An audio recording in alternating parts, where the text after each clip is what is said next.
This is Scott Becker with the Becker Private Equity and Business Podcast. We come to you regularly with short business episodes, short private equity episodes, interviews with brilliant private equity and business leaders like we have today with Matt Wolf of RSM, as well as body of life episodes about different issues, different thoughts on a variety of subjects. Today's subject, we'll talk private equity with Matt Wolf. Matt, there's so many conflicting signals out there. You seem to be seeing a slowdown in earnings.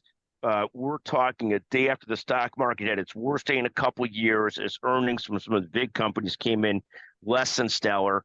At the same time, you've got a jobs report today that said there were a little bit less unemployment claims filed than expected this past week. You've got a GDP growth report that was much better than the first quarter this year, up 2.8% or so, at least the preliminary estimate. What do you make of all this? You know, where are we at in the economy? We're finally at a spot where Blackstone, the largest of the private equity funds, had their biggest quarter of deploying capital in 2 years this last quarter. The flip side is Texas Teachers Fund is reducing their private equity allocation. So how do you read through all these tea leaves as to what's going on in the private equity world? Give us some of your thoughts as to what you're seeing. Yeah, it's a great question and a lot to unpack there. I think I'll start maybe with the GDP data and the sort of broader economic data that we're receiving, and kind of parse that with the earnings misses and surprises, which have really been dominated by a couple of large mega tech companies that are really swaying a lot of the narrative. You know, the thing with earnings releases obviously is it's based on kind of changing amounts of investors' expectations, right? So how did earnings relate to the expectations of growth?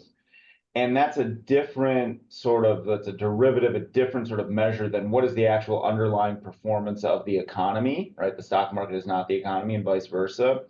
And sort of to that point, one thing that was very encouraging about as you mentioned, very strong GDP growth is we had an 11.6% increase in equipment investment and a 4.5% increase in intellectual property investment, which sort of buried it under the headline of the GDP report. And I always like to look at these numbers because they really are a leading indicator of productivity gains in the economy, particularly in the real economy, as businesses and investors invest in productivity boosting technology, productivity boosting intellectual property.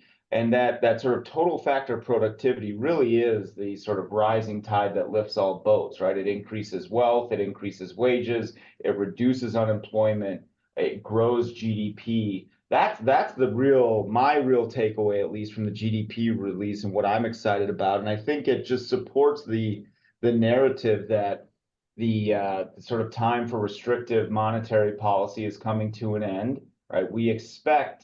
We still expect that initial rate cut in September. Maybe there's an outside chance for July. We don't see it, but potentially, right? We'll have some other data between now and then, and so lots to be excited about or look forward to. You know, in the short term, as you mentioned, this Texas teachers pension story is interesting, and I think one of the big takeaways, at least from what I read, is that they don't necessarily plan to divest assets. It's just changing kind of future allocations. So part of what we're trying to figure out that just came out this morning, right, is how much of this is really indicative of a broader sea change amongst certain types of LP investors in the private equity asset space, and how much of it is just really this one pension fund that, while large, is one of sort of many large mega cap funds that might be reallocating some of that money. So I don't know that I would read too much into the Texas teachers pension story, but certainly something to watch. Some of it's probably denominator effect driven. Others might just be specific to that institution. So definitely something that grabbed headlines this morning. But we'll see. I wouldn't overreact yet.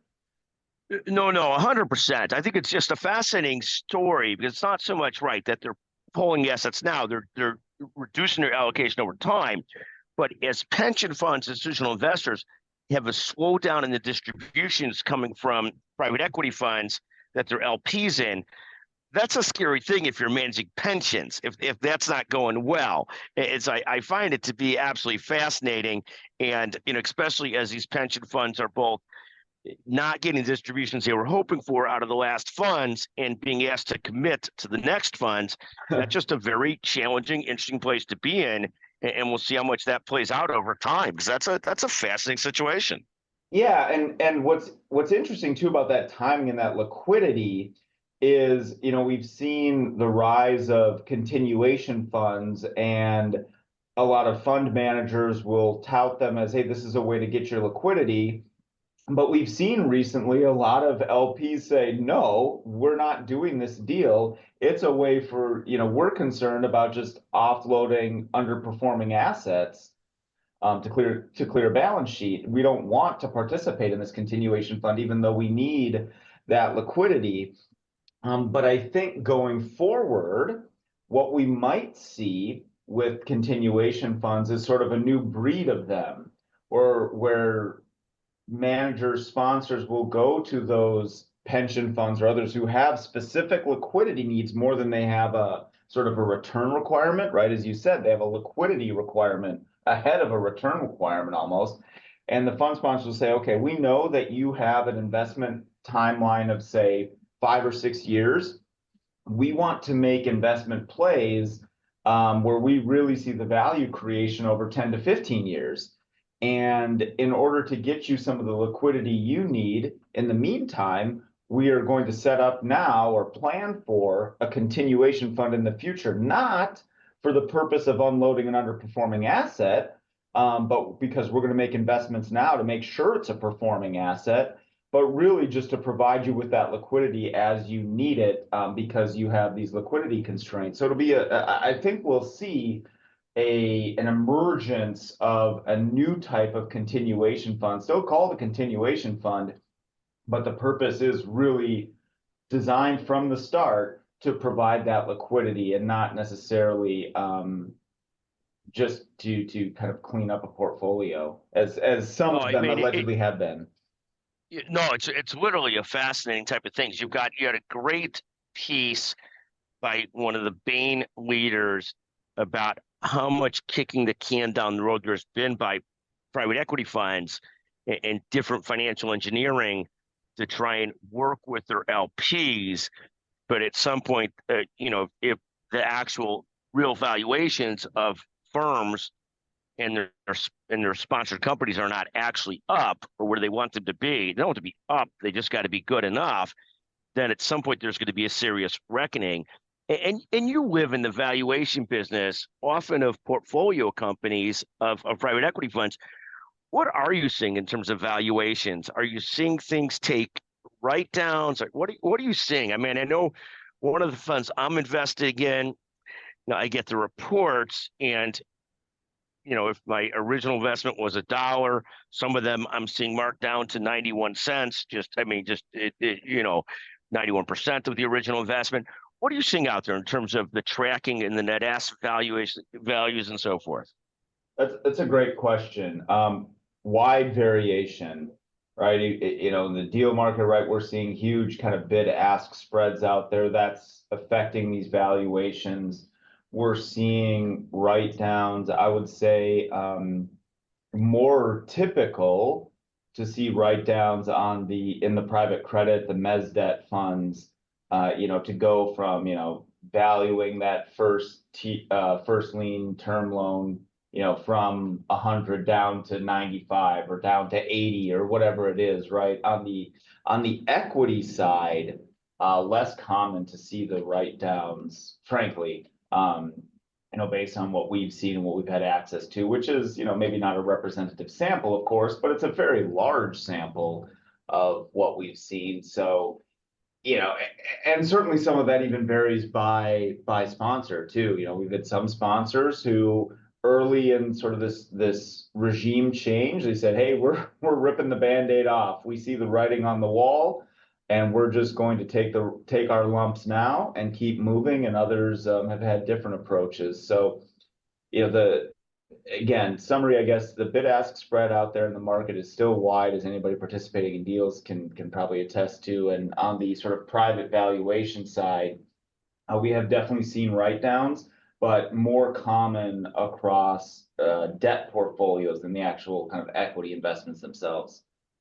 No, and I think that's a fascinating perspective.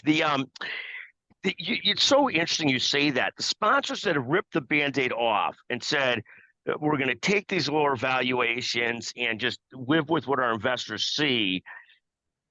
It seems like those are few and far between versus those trying to skate through. And I think the whole game for private equity funds is nobody expects to be the big outperformer for funds that were raised in, let's say, 2020, 2018, 19, 20.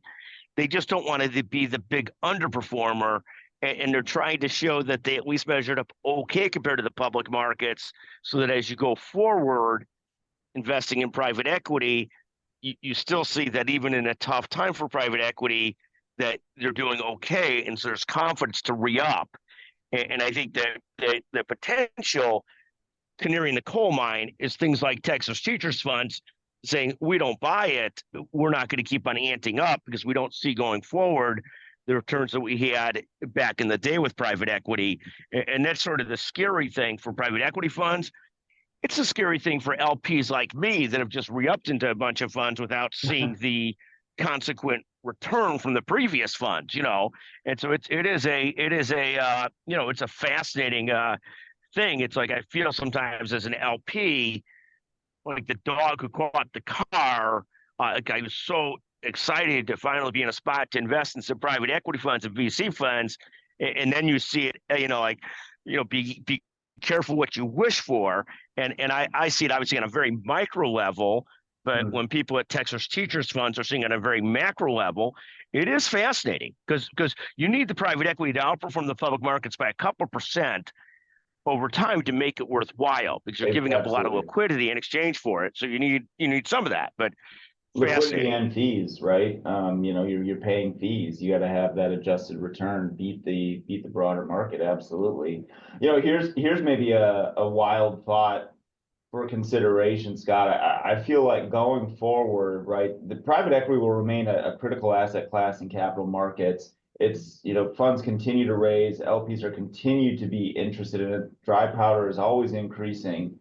I think part of what we might see as a result of this sort of regime change, the end of the 15 years of zero interest rate policy, sort of the sophistication of financial sponsors, is we might see more very much specific funds, right? Like think about investing in a mutual fund. You have all these different kind of investment thesis criteria, target retirement fund, liquidity fund, like all these different sort of strategies and sort of boring mutual funds.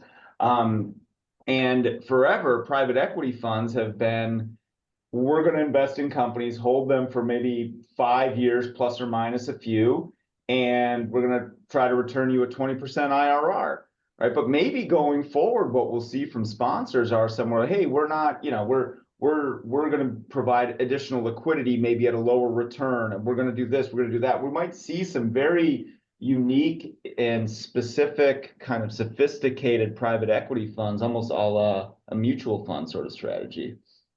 Yeah, no, I wouldn't be surprised by that. You still continue to see just a heavy dose of sector funds, people raising. You see a lot of people raising real estate funds, expecting some kind of real estate opportunities and crash. You see a ton of people raising business services funds, health services funds, just a lot of different types of funds out there. And it is somewhat cyclical. And again, I think the typical private equity investor doesn't need 20% on it, but they do need it to beat the market, beat the S&P index by a few percent, all in after cost, after taxes, stuff like after expenses, excuse me. Exactly. Yeah, no, it is fascinating, and just absolutely fascinating is that market. The whole private equity world's got democratized, and it's harder and harder to find outliers. And then one of the great challenges with private equity, and Pittsburgh and others are trying to address this, is but it is very hard to determine which private equity fund or VC fund is the right one to invest in.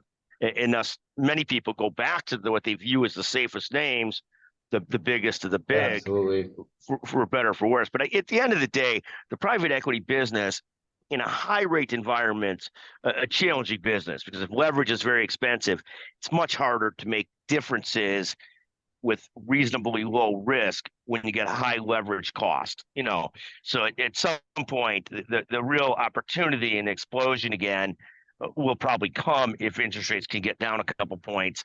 That'll probably cause a huge amount of excitement and energy and activity again. Yeah, absolutely. And I think we're not going to go back to that ZIRP era, the zero interest rate environment, but yeah, they'll come down. We'll see if an influx, it'll still remain competitive with high real rates. And that's going to lead to a lot of the specialization amongst sponsors, as you kind of mentioned, right? As we're talking about, right? They're gonna specialize either in a sector, in an investment strategy, liquidity, however they do it. We're going to see a lot of new types of funds pop up, I think. Thank you very, very much, Matt. It's always great to visit with you. Thank you so much for joining us again. Matt Wolf, senior leader, brilliant person, centered, as good as they come, leader at RSM, the leader in the middle market for private equity. Just wonderful folks. Matt, thank you for joining us. Thank you, Scott.